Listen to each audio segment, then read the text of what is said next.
Tonight on Politicat, breaking down the third and final presidential debate. Is the election rigged? Our panel discusses, plus protests surrounding the Dakota Access Pipeline and what they mean for journalists. It's Politicat, your political news, right now.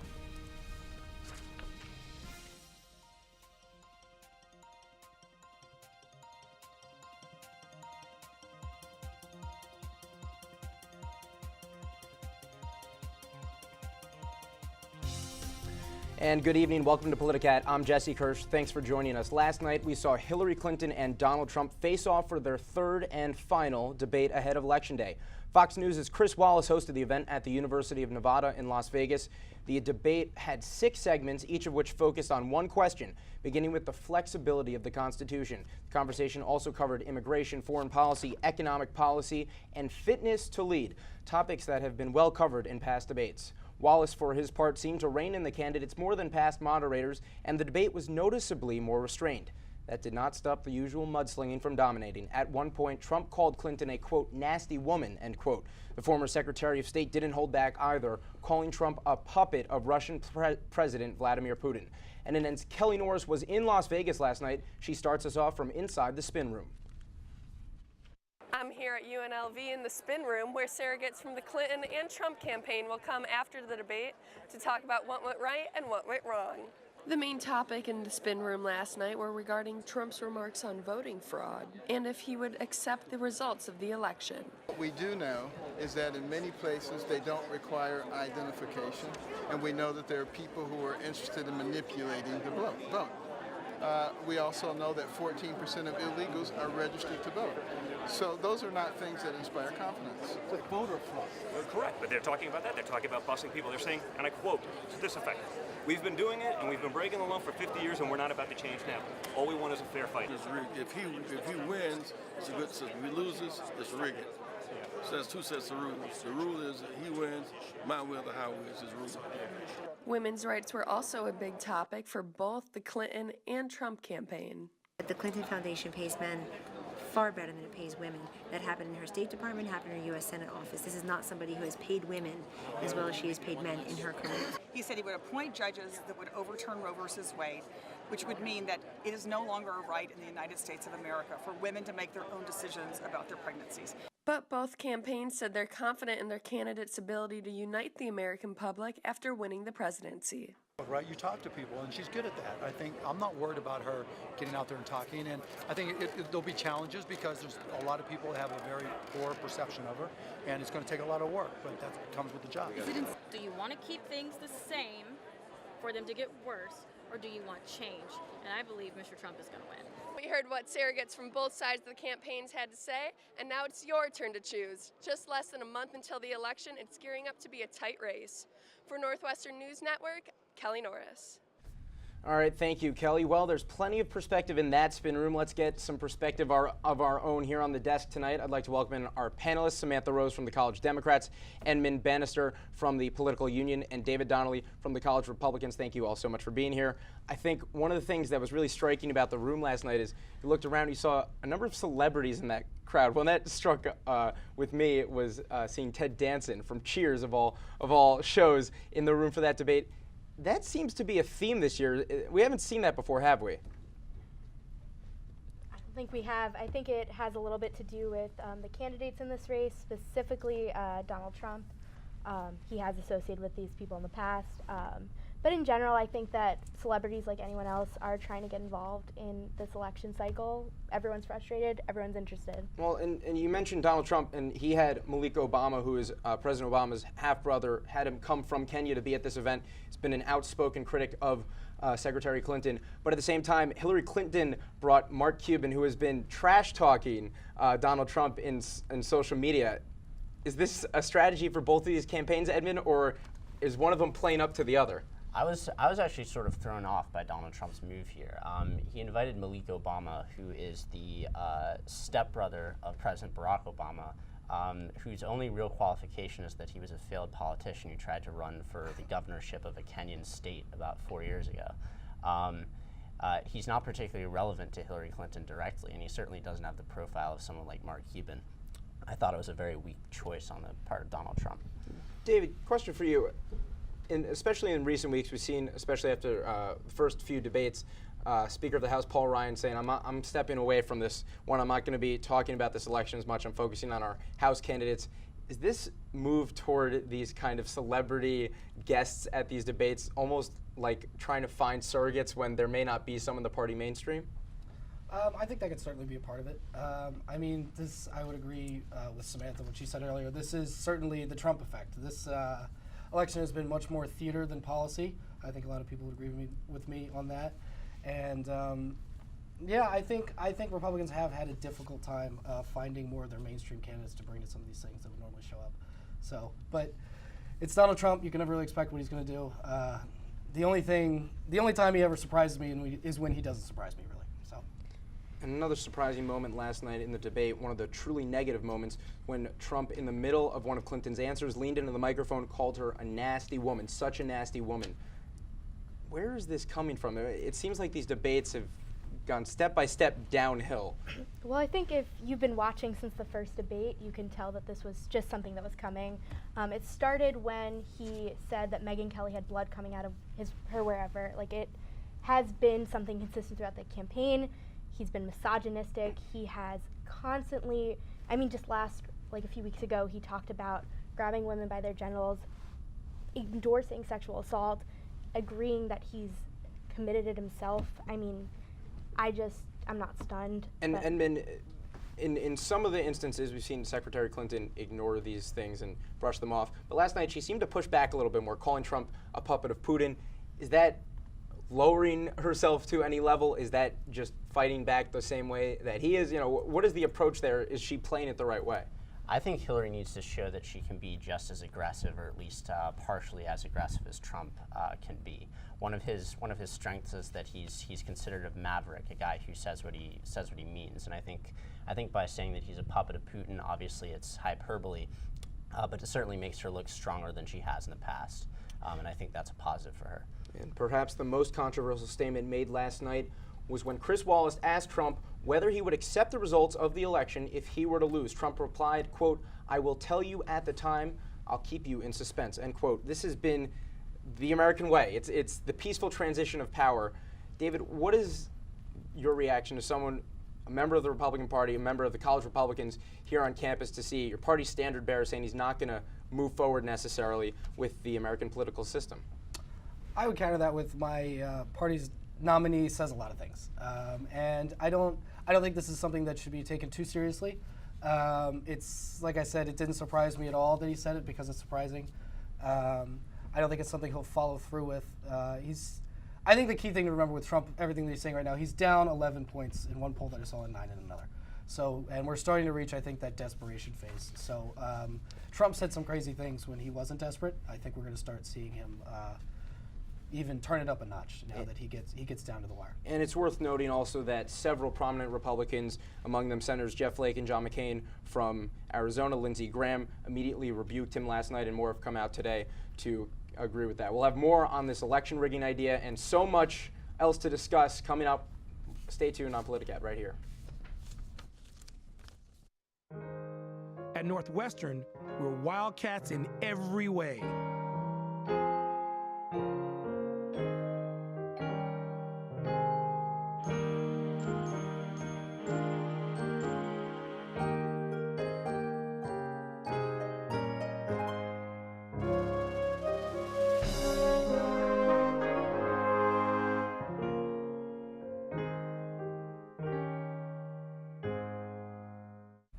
Welcome back. Throughout his campaign, Donald Trump has repeatedly claimed that the election is being rigged. As his polling numbers fall, his claims of election fraud continue to rise. Just last Monday, tweeting that large-scale voter fraud is a problem. Last night at the debate, he refused to answer whether or not he would accept the results of the election. Specifically, Trump has pointed to reports claiming that both dead people and illegal immigrants are voting, both claims that have been highly disputed by both Democrats and Republicans, including Trump's own daughter. Politicians on both sides of the aisle have dismissed Trump's claims. Earlier this week, President Obama even told Trump to, quote, "stop whining" before the game's even over. Yesterday, former Republican presidential candidate and Ohio Governor John Kasich called Trump's election fraud claims silly. Even Trump's running mate Mike Pence disagrees with Trump, saying he will accept the election day results as they are. So I guess the question comes back to you. Democrats, Republicans, even Trump's own running mate has dismissed Trump's election fraud claims. What percentage of what precedent of a presidential candidate claiming the system is rigged before the election even happens? What kind of precedent is that setting? We touched on it a little bit. We were saying we might just discredit the idea, but if it is at all up for question heading into election day, what are we looking at? I think that one candidate isn't going to destroy 200 years of democratic traditions in America. I think that especially because we all understand, or at least most of us do, that the claims he's making go against everything we believe in as Americans, like the peaceful transition of power you were talking about earlier. I think that we definitely won't be, I think that we'll be seeing a lot of people coming towards the side of whatever happens, happens, and they'll accept the results. I think what this has shown is that Donald Trump has actually become quite unhinged in the past couple of weeks. He really doesn't seem to be doing what anyone tells him to, not his campaign advisors, not his running mate, not even his own daughter. He keeps repeating this claim, and every expert is telling him that this is going to be politically disastrous for him, but he doesn't seem to want to listen. So at this point, I think the only way of reasoning through this is that this is simply Donald Trump's personality. I think Hillary Clinton talked about it the other night. She said he claimed it was rigged when he lost on The Apprentice. He claimed it was rigged when he lost the Republican primaries, and he's claiming it's rigged now. It's something pathological that Donald Trump keeps doing. David, I want to ask you, a Loyola Law School professor, Justin Levitt, estimates that there have been just 35 instances, 35, within 834 million ballots. So just 35 instances of fraud in all those ballots. Do you think this is something that voters are going to buy into, or is this just one candidate in 240 years will brush it off? Yeah, I don't see it as a big deal. The instances of voter fraud are extremely low, as you just said. I think I agree with Edmund in that this is kind of just Trump posturing a little bit. He's kind of panicking towards the end, what it seems to be. And that, I mean, voter fraud is something that Republicans have always taken very seriously, controversially in the last election. A lot of some state laws, specifically in Pennsylvania, talking about requiring an ID and other things that people saw as voter infringement. And I think reasonable voter ID laws are acceptable, but the idea that an entire presidential election being rigged is ridiculous. So you think, all things considered, Election Day will come, legitimacy will be accepted? I completely trust the United States Constitution, which has said very firmly what happens if you lose an election. And what about you, Sammy? Do you think that come Election Day, or Samantha, excuse me, do you think come Election Day he'll finally come around to it, the idea? I think that Donald Trump is one man and we're an entire country. It definitely roots back to the idea that throughout these debates, throughout his general election campaign, he has not been listening to the advice of the people around him. He hasn't been listening to his own party. So I think we'll see more of those people kind of abandoning him and supporting whatever results come out of this election. All right, thank you, Samantha. We'll just have to wait and see what happens on November 8th, which is not that far away. Still ahead, freedom of the press was under pressure last week. How did things turn out for one journalist in North Dakota? Stay tuned. At Northwestern, we're Wildcats in every way.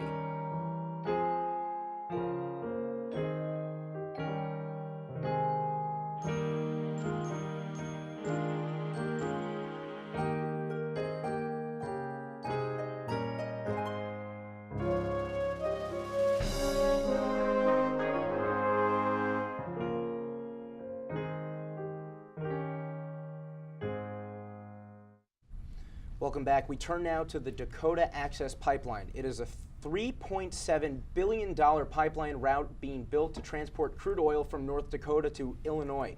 The Standing Rock Sioux tribe filed an emergency injunction against Dakota Access LLP, saying that the pipeline encroached on their land, but it was denied. Democracy Now!'s host Amy Goodman traveled to North Dakota and documented the sometimes violent interactions between protesters and pipeline employees, including dogs being let loose on protesters. Goodman was eventually charged with criminal trespassing and then later on with participating in a riot. A judge rejected the riot charge Monday. So, question for all of you. This is something that kind of ties into one of the themes of this election, of the media's coverage. Are we seeing this as an attack on journalists more broadly? Obviously, the judge struck it down for now, but if something like this gets through, it could very seriously impact how we keep an eye on those in power. Yeah, I think it was a serious attack on the First Amendment. Amy Goodman was just out there covering something she saw as important, and most of the major news outlets weren't covering, and I applaud her for that. I think it's really dangerous when people, especially reporters who are on the front lines trying to get in there and show us what's happening on the ground, are punished for their actions. It could be very dangerous. Taking it from North Dakota into the election sphere, at various rallies, some journalists have come under some serious pressure, and the media always gets blamed. At what point do we need to draw a line? Is this something where it starts to get into a fuzzy area? I mean, I think you've been seeing a narrative on the conservative side of the conversation for a while now that somehow all mainstream media outlets, especially cable news channels and newspapers like the New York Times, are somehow corrupt, that they're selling a false story to the American people. And it's essentially delegitimizing the profession of journalism, that people whose job it is to report the news in an unbiased fashion are actually being accused of completely negating their responsibility to do that. I think it's a false narrative. I don't think it's necessarily true that there's a serious bias against Republican candidates. I think Donald Trump, to a large extent, has done that himself. But certainly there's a growing hostility towards the media in general on the right. I don't think that I would agree with that. I think we're seeing several isolated incidences of people doing bad things. Trump rallies were obviously, some journalists were attacked over this past summer, and that's definitely unacceptable. But to pin the entire right on inciting violence against journalism simply because we think that the mainstream media is slanted slightly towards the left, I don't think that's accurate. I think that when we say things like the liberal media, we're talking about from a policy, the way they present the news standpoint. We're not saying go out and fix the media. It's a call to the media to kind of pull themselves back towards the middle. I cannot recollect any time any reasonable Republican candidate calling for violence, maybe other than Donald Trump, on journalists. David, do you think that obviously several party leaders have tried to distance themselves significantly from Donald Trump? There have been candidates, members of Congress, other party leaders, former presidents who have, throughout the entire election cycle, said we are not supporting Donald Trump. What, if anything, do you think the Republican Party needs to do after this election? People are already talking about it as if it's over, with him down a significant number in the polls. What do they need to do to try to create that divide and show that he is not the party? I think that we've been kind of hearing a lot about this doomsday sort of scenario where that the Republican Party is going to crumble after Donald Trump, and I don't think that's going to be accurate. Almost certainly, the Republicans are going to retain the House, probably by a large majority. The Senate races, if you look at them all individually, are fairly close, even though Republicans have over 20 seats up for grabs in, I guess, mostly contested states. I think the Senate races are really where I'm going to look to for the future of the party. The Donald Trump presidential campaign has kind of, the presidential campaign itself has kind of been on its own little island in American politics, and I think that the Senate races are going to be much closer and give a strong indication of what more politics are going to be down the line. All right, well, that's going to do it for us tonight. Thank you so much to our panel, Samantha Rose, Edmund, oh man, blanking on your name. Bannister. Thank you so much, Bannister and David Donnelly. I'll try to remember that for next week. For all of us here at Politicat, I'm Jesse Kirsch saying thanks for watching. Go out and make it a good one.